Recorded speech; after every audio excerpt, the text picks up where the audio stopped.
మధ్య ముఫరాహత్ ప్రాంతంలో మదీనాకు 25 కిలోమీటర్ల దూరంలో యాత్రికులతో వెళ్తున్న బస్సు ఘోర ప్రమాదానికి గురైంది. ప్రమాద సమయంలో బస్సులో 46 మంది ప్రయాణికులుండగా ఒక వ్యక్తి ప్రాణాలతో బయటపడ్డారు. మిగతా 45 మంది మరణించినట్లు అధికారులు ప్రకటించారు. వీరంతా హైదరాబాద్ వాసులేనని తెలుస్తోంది. ఈ దుర్ఘటనపై బీఆర్ఎస్ వర్కింగ్ ప్రెసిడెంట్ కేటీఆర్ తీవ్ర దిగ్భ్రాంతి వ్యక్తం చేశారు. సౌదీ అరేబియాలో జరిగిన ఘోర బస్సు ప్రమాదంలో హైదరాబాద్ కు చెందిన అనేక మంది యాత్రికులు మరణించడం బాధాకరమన్నారు. వారి కుటుంబ సభ్యులకు ఎక్స్ వేదికగా ప్రగాఢ సంతాపాన్ని ప్రకటించారు.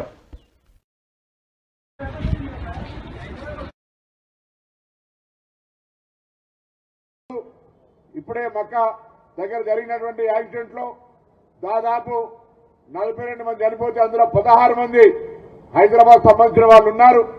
గౌరవ ముఖ్యమంత్రి గారు ప్రభుత్వం అన్ని రకాల చర్యలు గల్ఫ్ కోఆర్డినేషన్ కమిటీ అయినటువంటి వినోద్ గారిని భీమిరెడ్డి గారిని కూడా ప్రత్యేకించి ఆ పనుల్లో పెట్టడం జరిగింది.